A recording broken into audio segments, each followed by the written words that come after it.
యమధర్మరాజు చెప్పిన నాటి నుండి యమదూతలు విష్ణు భక్తుల వైపు కన్నెత్తి చూడటానికి కూడా భయపడ్డారు అని శుకుడు పరీక్షిత్తుతో, రాజా, పూర్వం సకల విజ్ఞాని అయిన అగస్త్యుడు దుఃఖాలను పోగొట్టేది, పుణ్యాలన్నింటికీ పుట్టినిల్లైనది అయిన మలయపర్వతం మీద పురాణ పురుషుడైన శ్రీహరిని ఆరాధిస్తూ అతి రహస్యమైన ఈ ఇతిహాసాన్ని నాకు తెలియజేశాడు అని చెప్పగా విన్న పరీక్షిత్తు స్వయంభువ మనువు కాలాన్ని పుట్టుకను గూర్చి విస్తరించి వివరించవలసిందని కోరాడు. అప్పుడు శుకుడు ఇలా చెప్పసాగాడు.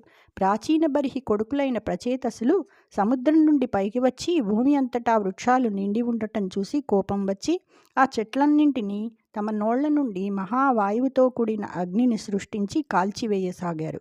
చంద్రుడు తల్లడిల్లి ప్రజలను సృష్టించటానికి పుట్టిన మీకు తగదని చెప్పాడు. ఆ మహానుభావుడైన అచ్యుతుడు ఎంతో ఆదరంతో మీకు అనఘులు అనే పేరు నిర్దేశించారు. దేవతలకు అధిపతి అయిన బ్రహ్మ ప్రజలను సృష్టించటానికి నిజంగా అనఘులైన మిమ్మల్ని సృష్టించాడు. అటువంటి మీకు చెట్లు దహించివేయాలనే కోరిక ఎందుకు కలిగింది?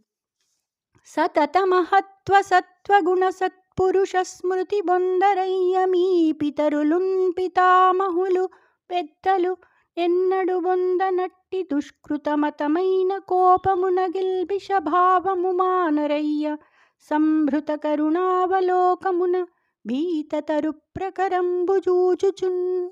ప్రచేతసులారా, ఎల్లప్పుడూ గొప్ప సత్వగుణం గల సత్పురుషులను మీరు గుర్తు చేసుకోండి. మీ తండ్రులు, తాతలు, పెద్దలు ఎప్పుడూ పొందనట్టిది, దుష్కృత్యాలకు ప్రీతిపాత్రమైనట్టిది అయిన ఈ కోపానికి భయపడిపోయిన ఈ చెట్లను నిండైన కరుణాదృష్టితో చూస్తూ కోపాన్ని, ఆ కోపం వలన కలిగే పాపాన్ని విడనాడండి. జై శ్రీకృష్ణ.